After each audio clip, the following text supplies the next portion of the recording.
questions so they can get off everybody's table. There's probably a process you'd use, but let's just get it done and make sure people get what they need. But a process like that where stop everything and do it, that's just wrong. She needs to be empowered to say, you know what, or something that someone else in the public, there are FOI laws, I'd like to see a document. Hopefully you don't go through the process of actually doing that as an FOI request, but anything that's available to the public, you should be able to get. As a board member, if you have a simple question, again, ask it. It's better to get that up front and not prolong it. But there are times when it's just too much, and so let's put it on the agenda. We'll vote on it. That gives the superintendent a chance to explain what it involves. Not to mention, well, you know what, we're almost in violation of law unless we do this. This definitely won't get done because the people that we're going to do this are going to do this, we're going to do this. We don't have people sitting around waiting for a job to do. So something won't get done while we're doing that. So you get to decide as a board, is that the information that will help us do better? In this case, the board member actually had a legitimate, I'd call it a board level interest. The year before, bad budget year, they came up with this brilliant idea that with 8 elementary schools, they would have 4 nurses that'd be on duty in one school in the morning, on duty in one school in the afternoon. We can save half the cost of our nurses. Yeah, I know, I've seen a lot of, I would feel that way too. The board member's very legitimate concern was, is that working? I think that's a legitimate thing for a board member to ask. We did that last year. Did it meet the accomplished ends? You promised we would meet the health needs of every kid. Are we doing that? That's a board member question. Asking for all that detail, and by the way, this person was not a healthcare professional, he was an attorney, so he wanted data, but it wasn't necessarily going to be helpful. If he had said to the superintendent instead, here's my concern, could we have something at the next board meeting to talk about the ramifications of that decision? I think that would have been fair, or working with the board chair to say, could we talk about putting that on an agenda? That's legit. So and the other part of that is let's funnel our questions through the chair so that she can act as a filter, decide, I'll talk to Tracy about this one. This one, I know we've talked about doing something in a couple of meetings down the road. So we start to figure out or you know what, unless you get somebody to second putting that on an agenda, it's not going to happen because it really isn't in the best interest of everyone. This is a very specific personal issue. That's part of what the chair has to kind of do. This is the fun one. What are we doing on time? 7, 8. We have, about another 15 minutes? 20 minutes. 20 minutes? Okay. 15 to 20. Shall prepare an itemized estimate of the cost of maintenance of public schools for the ensuing year and shall submit such estimate to the Board of Finance. The money appropriated by any municipality for the maintenance of public schools shall be expended by and in the discretion of the Board of Education. There's that sort of individual discretion thing again. Who gets to make the decision on how you spend your money in your well, let's use this one last time, budget? You do, absolutely. Supposed to be. Well, you have the law behind you. The law. It's the law. Again, sometimes you have that balancing act of saying we're not going to do that, or yes, we are going to do that. And there may be some ramifications to that. You have to always decide, is it worth it? But you have the you have the legal right to make those itemized estimate. When you think of the word budget, you think of a big block of granite, and we carve out the numbers, and it's actually considered bad budgeting if the bottom line on the budget isn't exactly the same as the bottom line on what we spend. Isn't that true? Yes. I pushed back from one economist in a board meeting a couple weeks ago, but other than that person, everybody knows that's not budgeting. Well, I'm sorry, I think most people think of budget as, here's what we said we were going to spend. If we didn't spend it there, we failed. We did a bad job. So without sarcasm, and I'm saying this without sarcasm, the legislature in their infinite wisdom actually understood when they crafted this law that you do not have the ability to foresee 18 months in advance where money's going to be spent. Because by the time your budget's crafted, but when it started, it's 18 months before the end of the budget process. By the time you're done, your not even into it yet. So if Or, you you can. know, we don't have last year's budget when we start crafting this year's Yeah, budget. exactly. And so, there's a lot of unknowns. For example, the legislature usually doesn't pass its budget until after you've passed yours. Right. Revenue is an important part of your budget. We don't know what that number's going to be. In fact, a couple years ago, they didn't do it till November, and 2 weeks later, they rescinded some of that and took it back. So the teachers you were holding off hiring until November, which is a horrible way to run an airline, all of a sudden you were saying, oh, we just set the contracts out. Oh, now we don't have the money. Real problems were generated by that. And who do they blame? They blamed you, didn't they? You people. So it's an itemized estimate, and I think you need to share this concept, this philosophy with the people in this community. You need to put it on the document. Don't call it a budget. Call it an itemized estimate of expenditures. Call it a spending plan. Call it anything but budget, so that we don't reinforce the concept that the minute we spent something different, the minute we transfer money, because you do have the right to transfer money, that would be the next slide, but we don't really need to see that one. You have the right to transfer money from one part of your estimate to another. You have the right to do that because it's an estimate. And so when people get upset, well, you had money left over at the end of the year, you bought some textbooks, or you did this, you did that. You have the right to do that because it's an estimate. Again, we have to be mindful that if we got $600,000 at the end of the year we hadn't expended, if you keep it all, you might get somebody upset. Maybe you give the city back half. That's always a value judgment, depending on where you are. I'm all for keeping all of it. What's that? Yeah, have you seen our budget? Well, and your The other budget's way. crafted by making value judgments, by making concessions right from the very beginning. You can't do everything you want, so you already had to prioritize. If some money comes available that can do some of the good things you wanted to do, I think you should do it. I think you have, again, depending on the community, you need to be careful how you do that, but you have the right to do that. And in many cases, it's the right thing to do. It really is. So another reason I use these words a lot, when you are crafting that document, when you are putting this together, and as you take the superintendent's proposed estimate, spending plan, and then you have to put your stamp on it before it goes to the community, it doesn't pay to get so invested in particular line items because it's an estimate.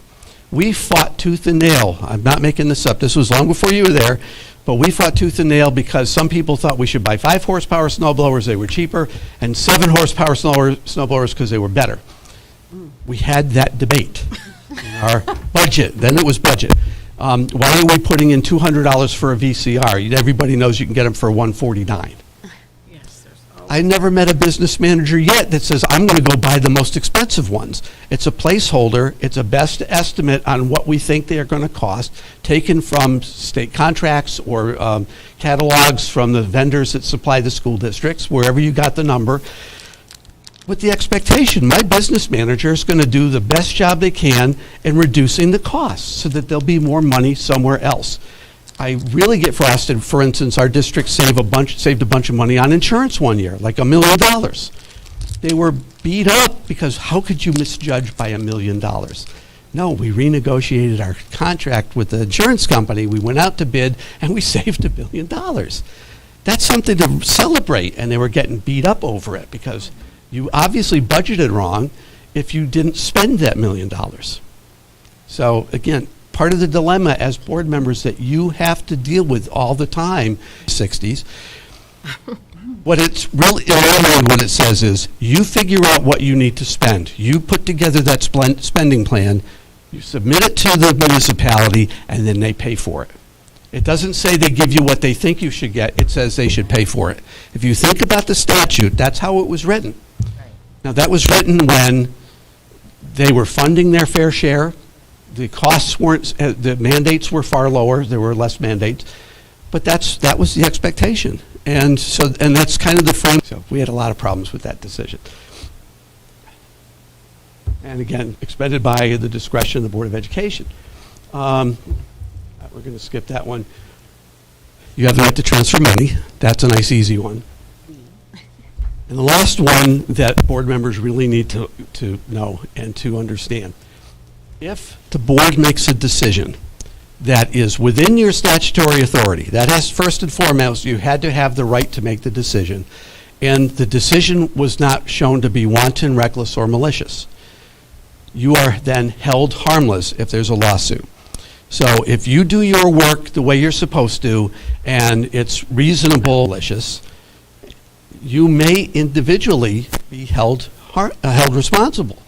There have been some cases, usually it's not a financial restitution, but I've seen some board members get personally chastised. For instance, one school board member who was a special ed consultant in another district, so that was her paid profession, she advertised that any parent in our community, I'll sit in with you in the PPT for nothing.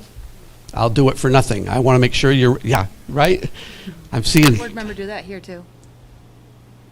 Really? So it has happened, huh? So, and the teachers actually filed a grievance about this, and the grievance found that the board member could not do that. That's kind of where a lot of these things go. Sometimes it's a slip of the tongue. True story.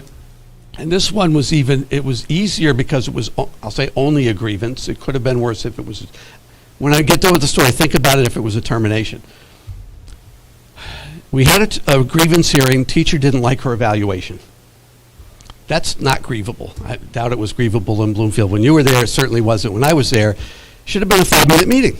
Should have been a 5-minute meeting because the teacher or her attorney would have said, teacher didn't like her evaluation, she's complaining, she wants the board to fix it, and the chair would have said, sorry, that's not grievable, we're going home.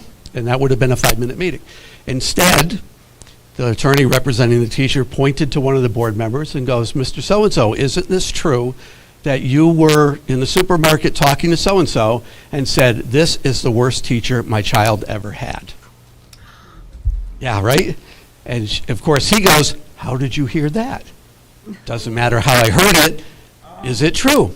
Well, yeah, but how did you hear that? Those were his exact words. So now, what did we have to do? We had to recess the meeting at 7-something at night. We had to call our attorney, who was at Shipman and Goodwin. She was available, so we had to wait half hour, 45 minutes for her to come in for the meeting, and we had a 5-hour hearing. Because every I had to be dotted and every T had to be crossed so that that teacher could not complain that she was being mistreated in the process. Now, because it was a grievance, ultimately, same resolution. It wasn't grievable. Sorry we had to go through all this, but that stands. The evaluation stands. But again, imagine if that was a termination and you're sitting there in a termination hearing and somebody says, you showed prejudice against this teacher and now you think you can sit here in judgment of her career. That would just throw everything right out the window. That's a potential lawsuit ready to happen. You have to be very careful. One of the things you talk about, social media is probably the worst place to expound on something like that because everybody's going to see it. But you have to be really careful now that you're board members not to talk about things that could come back and haunt the board and the district. There are board members that have said, once on television, we were doing a meeting like this, the camera was set up, the meeting hadn't started yet, 2 board members standing right in front of the camera, and one says, so Joe, why are you on the Board of Ed? He was brand new, and he goes, oh, I want to get my kid's 2nd grade teacher fired. Right on camera. Right on camera. People Lawsuit run for waiting. office for crazy reasons sometimes. Yeah, Wow, yeah. that's awesome. So again, I'm not going to belabor it tonight. I love telling horror stories because I want to scare you a little bit because I don't want you making a mistake like that. And there are some really horrific ones. I gave you the simple ones. But you want to be thoughtful about what you're doing. There are worse than those sorry, examples. what's there that? are some examples that are even worse than those. Oh, yeah. Yeah. Oh, Oh yeah. my gosh. Yep. Well, we Hey, probably should keep moving. Yeah, I think you're we get the absolutely right. idea. Thank you. I love it when people are engaged, but yeah, you're absolutely right. Well, that was the last slide here. Oh, okay. No, but and again, we have a couple of minutes. I didn't elaborate a lot on the difference between the role of the superintendent and the role of the board. We could spend a few minutes on that. And we did say social media. So let's, Does anybody have a question when you hear the sort of the expression chief executive officer rather than like employee, or in Pennsylvania they actually call the superintendent the 10th board member. By law they have 9 board members in Pennsylvania, and they always call the superintendent the 10th board member because they're considered part of the leadership team. But there's a different role to play within that. But you hire the expertise of the superintendent, you want the vision of the superintendent. I was in a district Monday night doing goal setting, and the superintendent's like, I'm not going to say anything, it's the board's thing. And I said, well, no, I'm going to keep calling on you because they hired you for your vision, they hired you for your leadership. Help them write really good goals. And he stayed in the background, he waited for them to talk, but he was really good at taking their words and putting them into a shape that really sounded and worked like a goal. He was good at capturing their thought process. So, and he added a couple things. You know, if we're going to have goals, I really could use this to help me be a better superintendent. That's the team working effectively together. But when it comes to supervising, when it comes to, I hate to use the word managing, but unfortunately somebody has to do that, and it's not the Board of Ed. The board doesn't make those types of decisions. You don't go into schools and tell people what they have to do. It's your job to be at the policy level. Now, I visited our high school once, and it was filthy. I mean, it was really, really dirty. And I didn't, in fact, during that period, we had one board member literally write up a legal pad of all the things that were wrong. Light bulb out over the principal's office. There was a bucket of rags by the janitor's closet. I mean, she went into detail. She was a school administrator in another district, which means she should have probably known better. But she, like, if I was a principal and saw this stuff, I'd write it all up. And the superintendent basically round filed the list because that was micromanaging and that wasn't the board member's obligation. But when I went and I said, you know, I was a little concerned, the school's really dirty. And he goes, well, you remember last year when, because of budget cuts, it's amazing the things we do, because of budget cuts, we cut a couple custodians from the high school, and now we have the flu. And the flu is, we have one custodian that's not out sick. And that custodian is coming in at nights and cleaning the building top to bottom, so in the morning we present the school as a nice clean place to come in, rather than having him running around all day trying to put out the little spot fires and not get to the whole building. So that was an executive decision, made a lot of sense, nobody second guessed it, but that was the superintendent's job to do that, not ours. Interesting.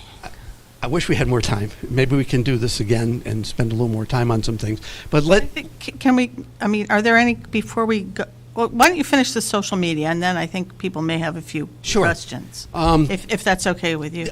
Yeah. It's your meeting, and I'm as I say, I know you have a time limit, but I don't. So I can stay a little later if you want to. I'm sensitive to your time, though. So social media. The first thing you have to understand about social media is that there's no time to think. Unfortunately, in the old days, you know, kid left on a school bus at 3 o'clock on Friday afternoon, fell asleep, driver parked the bus and went home. Principal gets a call, superintendent gets a call, 3 o'clock Friday afternoon. You know what? I'm going to come down to your office Monday morning. We'll talk about it. We'll figure out what happened and resolve the problem. So as a board member, I want the superintendent to work with staff, come up with a thoughtful resolution to a problem after really going through it.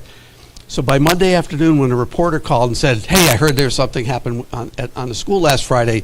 Yep, we had a problem. This is what it was. We resolved it. Everything's fine. That's how it used to work. In the days before cell phones beep, you know, I had a beeper. I think I was a plumbing contractor at the time, but we sure didn't have instant communications. Had to drive around looking for a payphone. Remember those? So anyway, so let's fast forward to now. And the expectation is if it happened at 3 o'clock, at 3:01, the entire world knows about it, and the kid didn't fall asleep on the bus blew up while driving over a cliff. It just expands, it explodes. So it's not, facts become meaningless in something like this. So, and the superintendent is packing the bag for the weekend because it's 3 o'clock, 4 o'clock on a Friday, and you might work till 9, 10 o'clock every night, but Friday is Friday, right? Maybe. So, but the principal may have already gone. And so you may have to still wait till Monday, because as a board member, I still want that thoughtful, careful resolution. And even though people's expectations have changed, if I order something on Amazon and it gets back ordered, I cancel it and I find it somewhere else and I order it that's within 5 minutes because I want it tomorrow. Instant gratification. And when parents see something on social media, they want to know it was fixed immediately. And they want to be the one that knows everything. And they're looking to all of you to do that. And that's not your job. As a board member, you still want the thoughtful, careful resolution. So it might be, you're right, your response has to be different. The superintendent's aware of the situation and is working with administration. I can tell you that no children are in harm's way, that when this is resolved, we'll have a report out to the community and everybody will know what happened. And then you do that. That's the response, not, oh, gee, I didn't realize it was so bad, I'll take care of it, or I'm going to look right into it. It's superintendent's aware of it, it's being taken care of, and if you're calm about it, if you don't freak out, then they're much more likely to accept that and say, okay. As long, and again, we have to follow through. We have to make sure that the resolution is shared if it's appropriate, but that we take the immediacy away from it because the expectation has not changed. We want the brain power of our administrators to do what's right. And so even if people's expectations are different, then we have to sort of adjust ourselves. Now, if there's a Windham Public Schools website, if you run it, you have a certain level of control. You can keep posts off of it, for instance, or control who posts. Something's derogatory or negative, you can have a little disclaimer at the top and remove things that aren't appropriate. If it's the community website, or if worst case, it's a bunch of naysayers who have created a little hate site. Or sites. Yeah, we have those. So the first thing to think about, who goes to those sites? Other haters. So if you burn up a lot of energy because of this site, they're taking advantage of you and they're actually harming you because you're not focusing on the good stuff. Let me run over here real quick. Spend the energy. I'm going to write down 3 numbers. 10, 80, and 10. So, in every given community, it could be 15, it could be 12, it could be 8, but about 10% of the people in your community are going to support you no matter what you do. I love the Windham Public Schools. I went there myself. My kids go there. My grandkids are going to go, whatever it might. Sitting right. Thank you. But they're boosters. They're people who care deeply about what you do. 80%, or let's go to the other side, 10% are going to hate everything you do. No matter how good it is, no matter what you celebrate, bang, it's winner. The 80% in the middle is your target.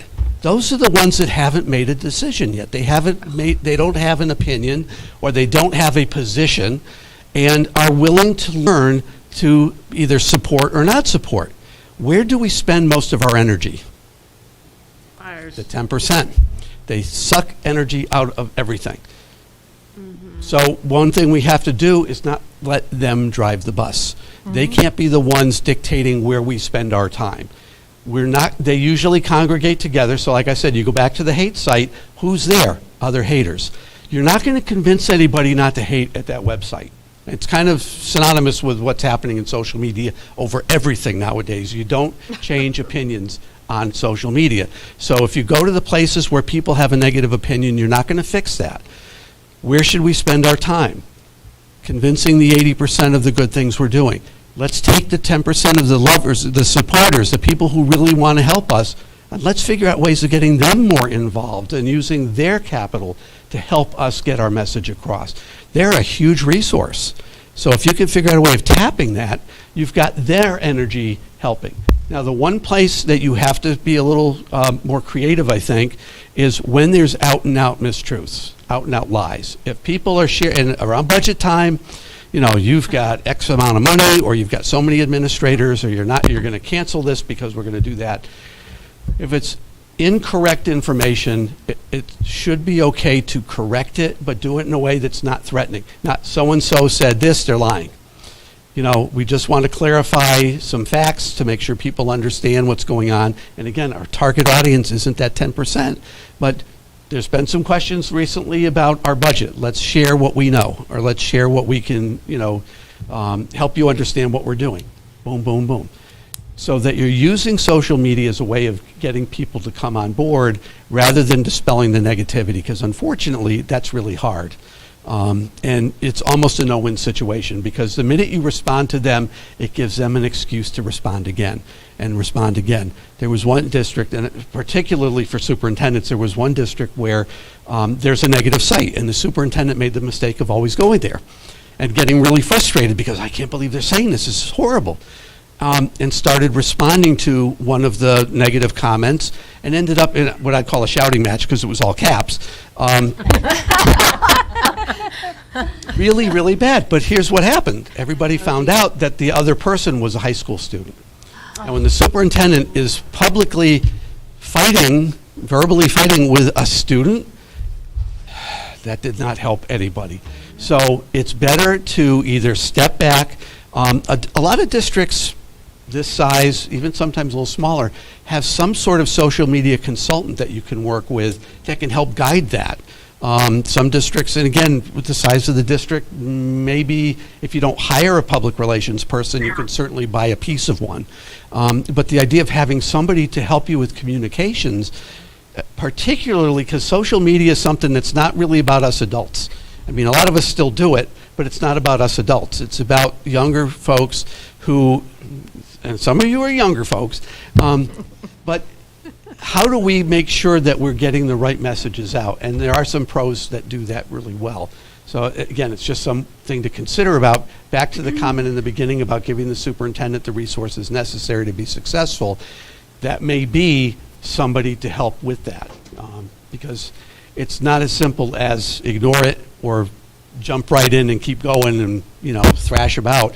But the other point I would make is you don't get very far if you use social media for your own platform. There are some people, especially around election time, vote for me, I'm great, they're bad. And if you want to then come back to this table and have credibility with your colleagues, you can't be sitting there publicly chastising them and calling them names and then expect to come here like, hey, wasn't that a great election? Let's go to work.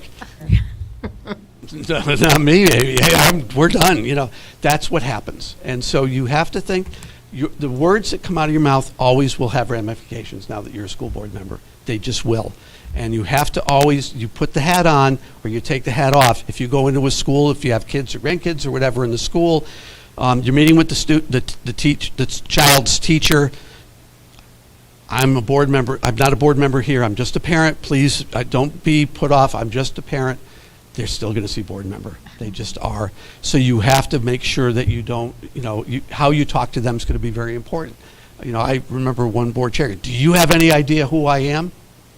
And if I remember correctly, the response was, I don't know who you are, but I know what you are. And so, Nice. That's nice. so again, if you want your credibility as a leader, you have to act like a leader. And that starts with, I think, humility and respect and all of those things. You wound me up. It's hard to get me to unwind. Okay. Well, no, it's an ever-present issue. I think we're getting close to 8:30. We could take a few questions, so if anybody has any questions that they'd like to ask of Mr. Caruso. Thank you very much. Well, you're very welcome. I don't have a question. Thank you, yeah. I was thinking if I have a question. I thought it sounded like you were about to ask one, so. No, I was just thinking. I can say it's a fine line to walk because I've been doing this for a while, and the Lighthouse training was fabulous, but it's a fine line to walk being in the grocery store and people thinking, I elected you, you have to do what I want you to do. And I don't go to the grocery store very often. My husband does most of the grocery shopping for exactly that reason. We went out on 4th of July, one of my cousins and I said, here's some money. Go get some sour cream or whatever it was we needed. And half an hour later, I get a text on my, on my phone and my watch. It says, I'm back at the car. I got what we needed. And somebody had stopped me because they wanted to tell me something. And you are the boss of the superintendent. You need to tell her what to do. You need to make sure whatever. And I said, that's not how it works. There's 9 of us. And it's freaking the 4th of July. Can I please go back to my party? But you have to kind of listen, but then kick it back where it belongs. It's like being a hockey goalie, like you just, okay, thank you. And then you send them on their way. It's a union issue. It's a, personnel issue. This isn't appropriate. I've said to people in grocery stores, like, it's not appropriate for you to be telling me about your child here. Part of your responsibility as a board member is to explain to people what your responsibility is. Yes. Because it is misunderstood. It's very often misunderstood. Just the fact that we call ourselves representatives, when we're really not, because we are a state agency required to uphold the state laws that govern public schools. Yes, you have a municipal role. You're elected locally, you bring the local voice to the table, and there are a lot of decisions, like when you're setting goals, where you're going to think very carefully about the impact on your community when you make those decisions.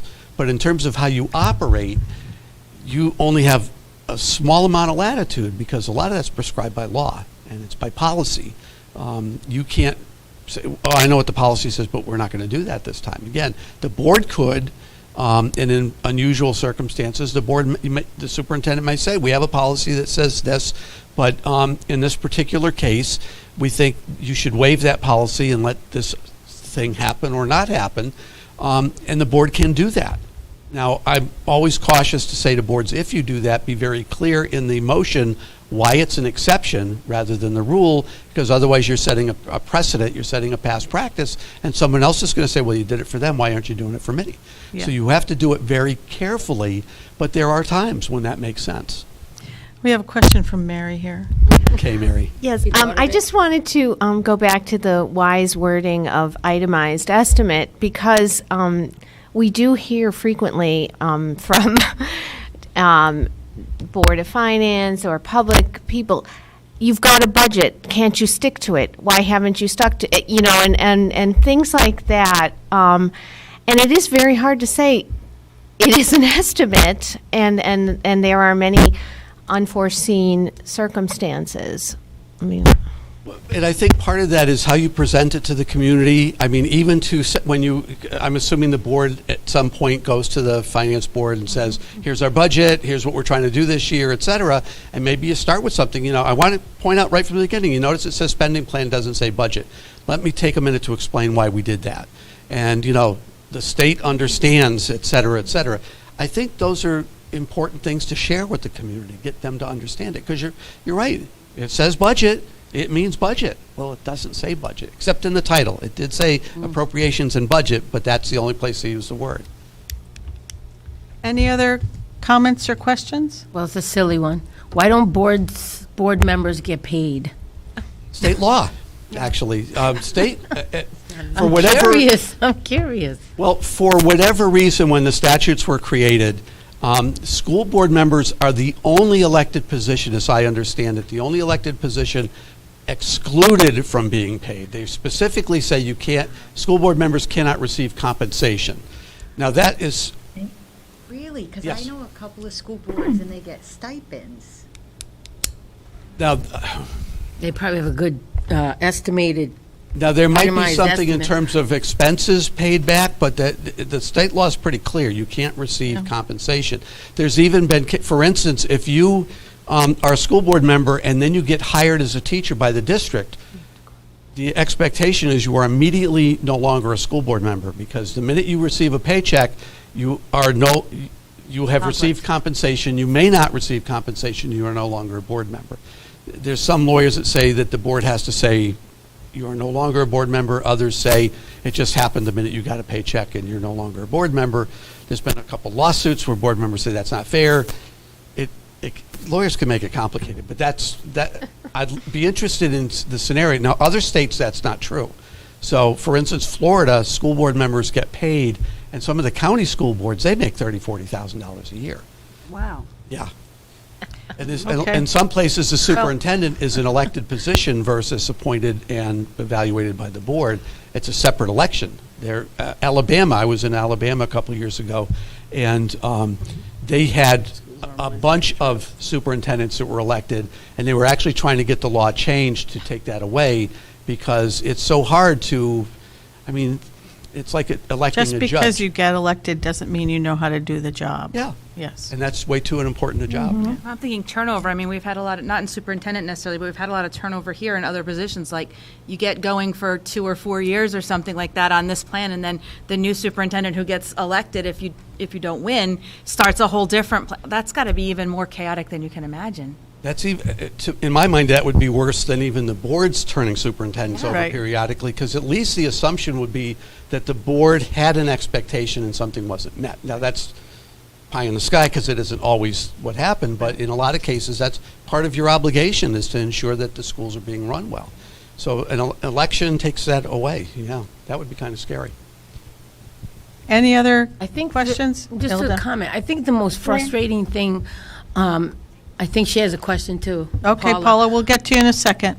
The most frustrating thing, especially during budget time, is presenting our budget, and it's formed. They've done such a good job putting the little bit of money that we have into slots, and then going to the Board of Finance and putting it on a silver platter, and they say, no, we're going to have to cut some more. We're going to have to cut some more. It's a That common is so problem. frustrating. That is so frustrating. And it is, and unfortunately, it goes back to the legislature allows it, because they're not, I don't know that it's a deliberate strategy, but it seems to make a lot of sense that because you're spending all your time fighting over budget at the local level, nobody's blaming them. And so that's part of it, I think. But the other thing is, where I see the most success is where you make a real tight connection between the goals of the district and what's in the budget. So you'll see a new reading program. We have a goal that says we're going to improve literacy. Here's the process we did to come up with this program. That's why we're spending this money. And if you do that in the critical areas, or spend more time outside of the budget process getting them on board, having them involved in communication about, here's what we're trying to do. Here's our, if you could do a session with maybe the finance board. What do you have, a town council or finance? We have a Board of Finance. Everything. We have a Board of Finance. Finance and Yeah. a Board of Selectmen. Board of Selectmen. So at some point, maybe a joint meeting, and you share that vision, share your goals, outside of the budget process, we just want to talk to you about what we're trying to do in the schools. Yeah.